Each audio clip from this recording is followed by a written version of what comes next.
سلام حبيباتي، كي دايرين؟ لاباس عليكم؟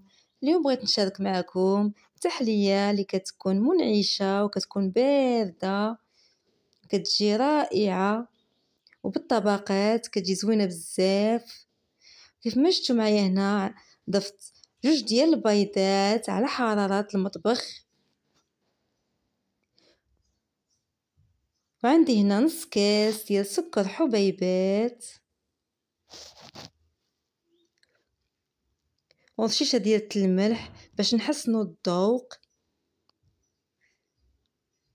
وغناخد الطراب اليدوي باش غنطرب ونطربوا الكل مع بعضهم حتى طربنا داك البيض والسكر حبيبات مع داك البيض مزيان مزيان حتى يطربوا لينا ويولي لنا الخليط ابيض. وهنا غادا نضيف نص كاس ديال الزيت النباتيه، وانا كنخلط وكنضيف الزيت ما كنتوقفش حتى ما تبقاش باينه لنا داك الزيت.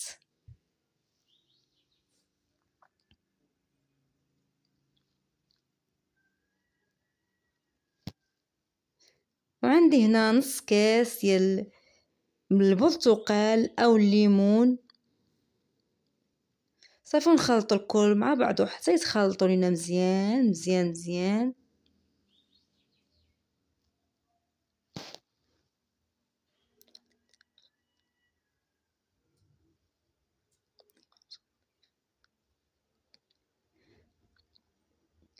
وغادا ناخد القشور ديال الليمون او البشور، ومع النكهه ديال الليمون كتجي رائعه، كتجي زوينه بزاف ومنعشه، ومنعاودش لكم الريحه ديالتها كتكون واعره.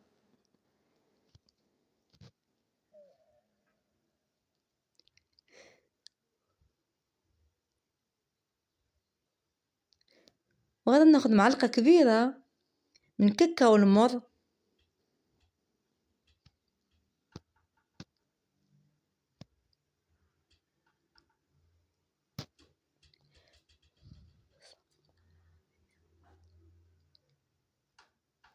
صافي نخلطوا الكل مع بعضو حتى يتخلطوا لنا مزيان مزيان. ونضيفوا الدقيق،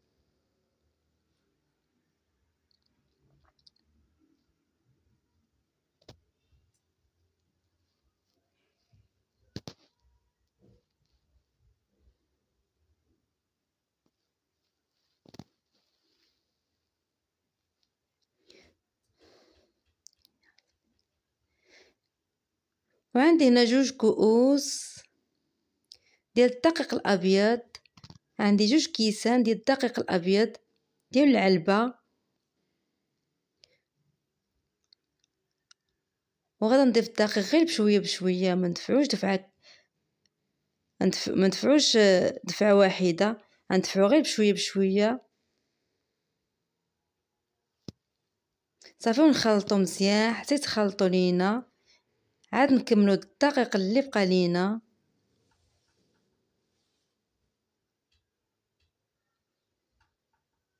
هاد الكيكه تجي خفيفه، ما خصهاش تجي ما نكثروش الدقيق باش ما تجيناش الكيك ديالنا ثقيله اولا معجنه من الداخل، خصها تجي خفيفه رطبه.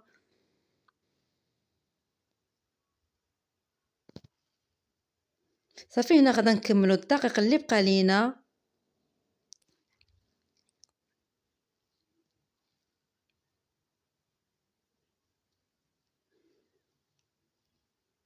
انا خدات ليا 2 كيسان ديال الدقيق الابيض، 2 كيسان. هاد الكيك ديالنا خصها تكون خفيفه، ما نكثوش فيها الدقيق بزاف.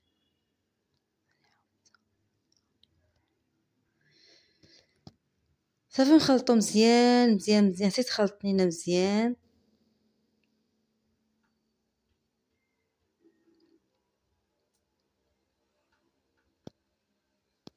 صافي وغنضيفو 2 خمارات 8 غرام اللي غربلتهم باش ما يبقاوش لنا دوك الحبيبات.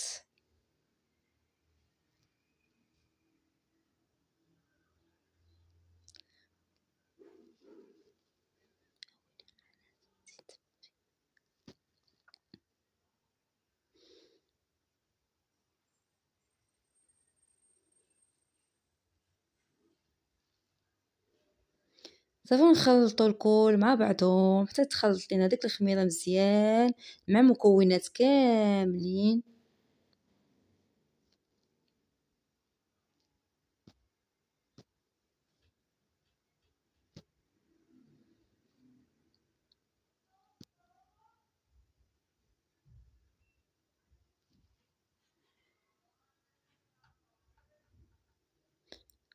وغنضيف في الاخير معلقه كبيره من الخل باش الكيك ديالتنا داك الخل كيخلي الكيك ديالنا خفيفه.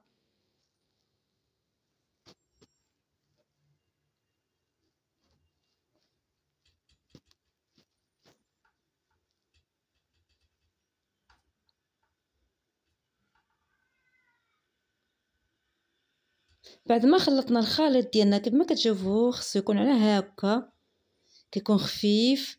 وهنا غادا ناخذ المول اللي انا فرشت ليه ورقه الزبده ودهنته بالزبده ورشيت عليه الدقيق الابيض ودخلته للثلاجه حتى برد.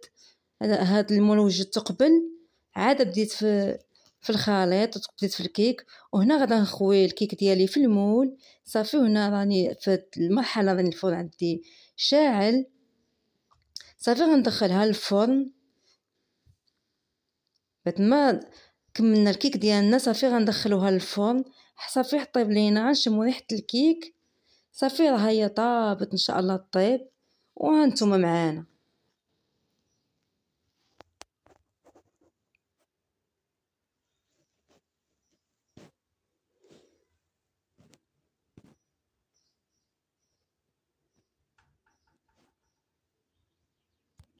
بعد ما طابت لينا الكيكه ديالتنا البنات كيف ما كتشوفوا هنا صافي. هنا غنديروا لها الكيكه كما يخرج لكم ناشف راها طابت صافي. صافي هنا غادي نسقيها هي سخونه وعندي هنا الليمون راه بارد. الكيكه عندي هنا راه سخونه غادي نسقيها هنا بالليمون. كتجيب نكهه الليمون كتجي رائعه وديك الريحه ما نعاودش لكم كيفاش كتجي.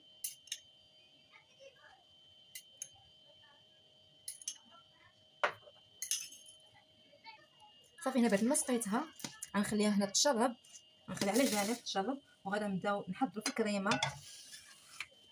غنحضروا في الكريمه دابا الطبقه الثانيه اللي غادا نديرو في الكيك ديالنا ان شاء الله.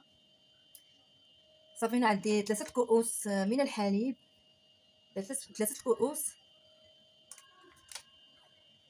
وعندي هنا 3 معالق كبار من النشا.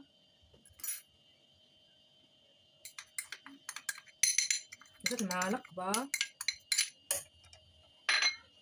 عندي هنا جوج معالق كبار من السكر حبيبات. 2 معالق كبار ونص 2 معالق كبار ونص من السكر حبيبات صافي. وعندي هنا فاني غنكهو بالفاني.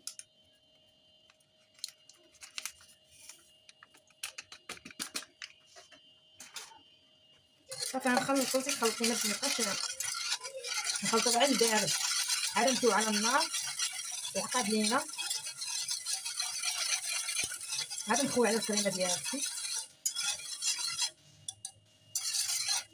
دابا هنا غادي ندي على النار تعقد لينا الكريمه ديالتنا ان شاء الله وانتم معانا. بعد ما وجدت لينا الكريمه ديالتنا البنات كيف ما كتشوفوا هنا عقدت لينا وخليتها حتى دفات واحد شويه ما نخليوهاش حتى تبرد باش ما تكورش لنا الكريمه ديالتنا. صافي هنا نخويو على الكيكه ديالتنا صافي نخويو هي تكون باقا سخونه ما تكونش بارده بزاف.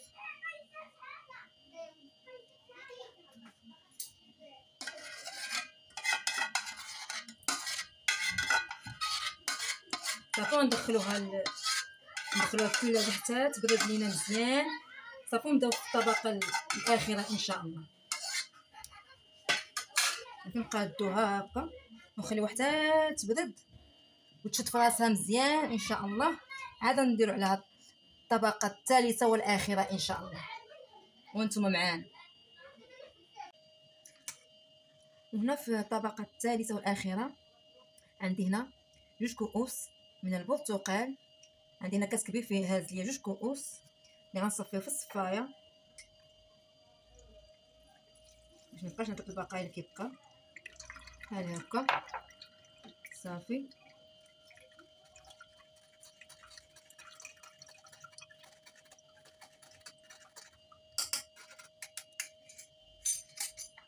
عندي هنا 2 معالق كبار ديال النشا، عندي 2 معالق كبار.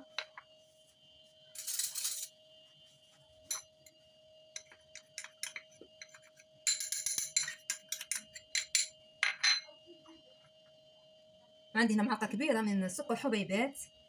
الا كان عندكم ليمون حلو ديروها غير معلقه كبيره، ولا كان عندكم محلوش ديروا 2 معالق.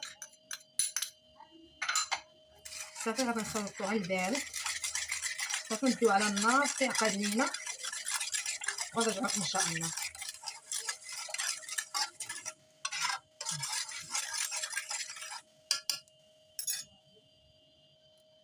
صافي هنا بعد ما عقدت لينا الكريمه ديالتنا كما كتشوفوا البنات، هي باقا سخونه. وهنا